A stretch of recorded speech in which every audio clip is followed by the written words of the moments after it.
I have got to say, these stories are getting better and better because I feel like we're actually able to have like some conversations about society. Okay.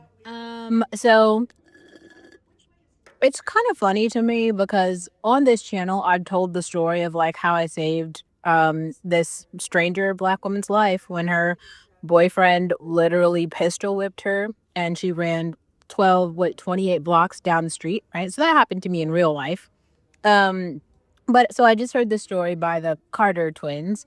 And I guess maybe there's something about the Christians where they feel more empathy when there's some story involving children. So in this particular case, there's a mom, it sounds like a single black mom, and this mom went looking for her kids, I guess, but she gave her sister, so her sister was a prostitute or something and ended up taking custody of the kids. I don't know how that is, whatever. And basically the sister ends up killing the kids and has the bodies in the trunk of the car or something like that. Um but she had been driving around with the bodies of the children for months. And then like these guys are like, this is the worst story I've ever heard. Oh my god, prosecute everyone. They're all like yelling at each other. Go watch the video for yourself. But here's the thing. Another reason why I feel like it's really important for us, for black women, to have this space to sort of unpack some things. Because here's the thing. There's always like I'm definitely not saying that either of those women were in the right in any way. They were completely wrong, but just imagine if all before the woman who even had the child, what if she was like, "Oh my god, I need to just protect myself and my peace," and she would have just had an abortion. You know what I mean? Like, imagine how much better her life would have been because she wouldn't have that would have solved quite a lot of problems for two people in this case, but it looks like the sister ended up getting 50 years in jail. So it's pretty awful for her, and there are now two living children who ended up going anyway. So sad story, except let's come back to reality for a minute, because the way that these dudes are narrating the story, it kind of sounds like these two women live on some island alone. First of all, here's a bigger question. Where's Pookie? Like where is the father of these two children? Second of all, it looks like both of these kids are around the kindergarten age or, preschool, kindergarten. So no one from the school was able to like contact a parent and understand that like these kids just didn't go to school for months because it was like 6 months, it sounds like, that no one had accountability for them. Also, both of these black women were just out in the world. No family, no community, no other cousins, no responsible people around them. Do you know why that is? I mean, be serious. Like, if you're here, I feel like this probably doesn't apply to us, but it does apply to a lot of black women. There are so many black women floating through this country with no ties to any community at all. Because imagine you walk through the world and you come across neons, people who don't even know you, just Indian men who will call you a nigger bitch, and they mean it. And they don't even know anything about you to do anything to them. They hate you. You've got all the other groups, right? You got the Mexicans who hate you. You got the white people who hate you. Everybody. You're getting hate from all these groups, and you don't have any family. So where would you land? Where is the soft landing for you? There is not one. Let's say it to the people in the back. There ain't no soft landing. It's like a hard knock life for us, right? That's not the point though. But then to hear them like go on, they just keep going. They're like literally spewing vitriol at this woman. And this is like post 1 month ago. We just had a conversation about Pookie, who literally left his baby mama in a van outside where two of his four children froze to death from hypothermia. And that woman made 62 phone calls to shelters in the area to try to get housing. And you know who helped her? No one. And you know who was prosecuted? Her. And you know whose children died? Hers did. And you know what Pookie said? He said, I was at the gym. So honestly, yeah, it's a sad story, but it's definitely not like the saddest story because unlike these men who seem to believe that they are living on some island where we all don't see the downstream effects of their personal shittiness. You see, like if you are actually a community member, you'd be doing something for the people in your community. But word to the wise, like these men are not a part of a community, they are part of an echo chamber. This is the problem with the Black academics. You see, they do all this Jack and Jill shit and they never actually help anyone. And then women like her and her sister just fall right to the wayside. And you know what they say? They deserved it. Give them the book. Right? But you know what else? They're going to go play golf tomorrow and they're going to do all these things. And they're going to continue to blame the people who have no support, who have no education, and who are targeted by every other community. That is my point. That is my point. Context matters. And there's one society.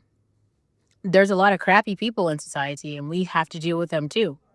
But there's not like three societies. The way that you always hear these men talk about it, it's as though there's like 17 societies.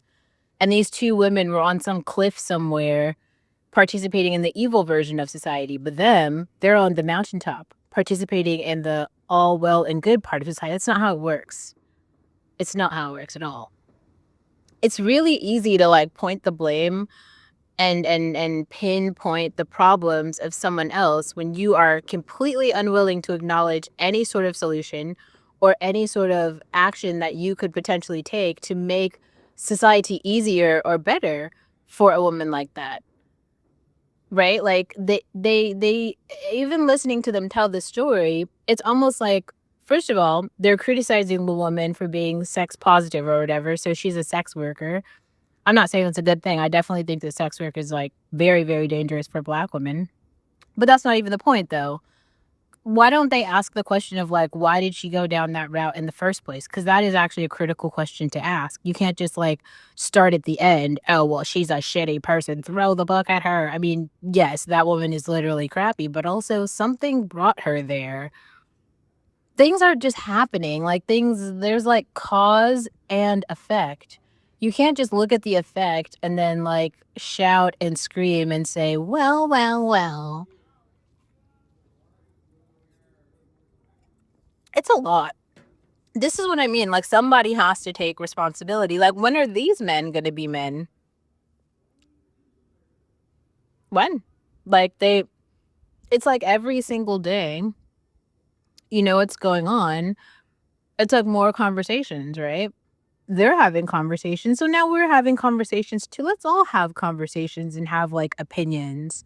Cause I'm tired of like just watching and watching them criticize women, watching them demonize Black women, all while taking absolutely no responsibility for anyone or anything or any action. It's the theoretical Aladdin story, right? It's like Aladdin is actually hungry and needs to eat, and so he steals the loaf of bread. And then the whole community says, well, stealing is bad. Being a thief is bad, but he was hungry. Right? I don't know. It's hard. Difficult.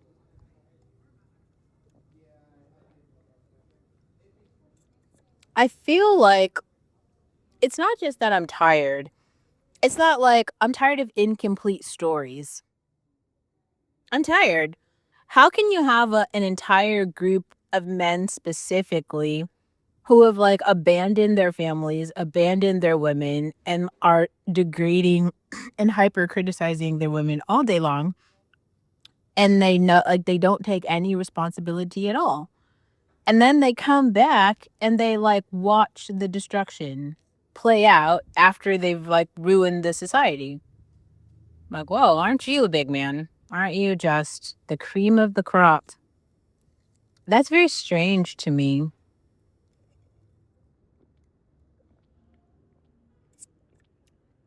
I mean, imagine us even believing that for 1 second we could behave in that sort of way. It's not real. It's like almost every single thing we do, we have to think about like the consequences, like the trade offs, all of these things. But it seems like no one else bears that responsibility, only us. It's a weird phenomenon, but it's also almost like a warning shot. Like, these conversations, I feel like, are warning shots. They are they are promotions for abortion pills. They are Planned Parenthood advertisements, right? Don't criticize women for taking misoprostol or whatever when you do nothing to help or prevent women from going into street walking. You like the whole thing is just like wild. It's wild. And I guess like I don't know, I guess I'm happy that we found this space to be almost like this middle tier between the like absurdity on both sides. Cause just imagine if there was only their point of view. And it's like it comes from this place of like self-righteousness. Oh, we're so right because we did the good thing, but you didn't do anything. Like you actually took no action at all. All you did was critique other people who actually did take action, including in this case, the unfortunate loss, the mother who tried to take action and get her children back, but realized that they aren't coming back because of the awful action that the sister took. The sister took. I mean, it's not right. It's a cold situation, but I think it's a colder world. I just go back to like that situation with that woman running down the street. Imagine running 28 blocks to save your own life. And like I couldn't that's crazy. But that really happened. Like 28 blocks is a lot of blocks. And that woman had a real concussion. That's These aren't like black and white stories that are like that have these like very simple to solve and easy solutions. They're like really complex. And it's naive and it's how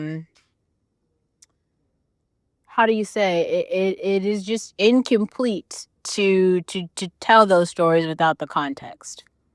Like, a lot of people failed that woman. A lot of people failed those kids, a whole community. I mean, we are talking about Detroit. Detroit is like a awful place, but like that's another thing I think is so interesting. These are like these are classic stories that could only happen to black women and that they could only happen to black women in America. Like even with all of the infrastructure, even with all of the resources, like all of the systems have to fail at the same time in order to allow for something like that to happen. Like the hypothermia kids, that's crazy.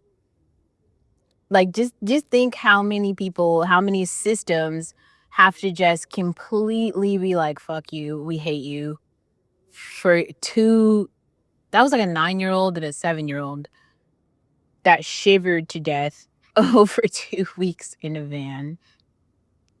And 60 different organizations knew that that was happening, and nobody took any action at all. Do Black Lives Matter? Be serious. Like, this is my point. Like, I don't know. I think that, like, abortion and separation are the only solutions. Like, there's not some sort of magical change that's coming. The only change is to, like, just stop the forward motion, like, completely, like, just it's almost like you're frozen in place, like, you stop contributing, like, you stop providing anything. It's just, like, nothing, like, you give nothing, you take nothing. You just almost, like, move like a non-participant in society. It's a very strange thing. I think that's why I keep using the, like, invisibility cloak reference. Be invisible and let them eat cake. It's like you have to, because anything you touch could possibly fall apart. Like in this case. Like that's wild. So many things went wrong. Everything went wrong, right? As it typically does.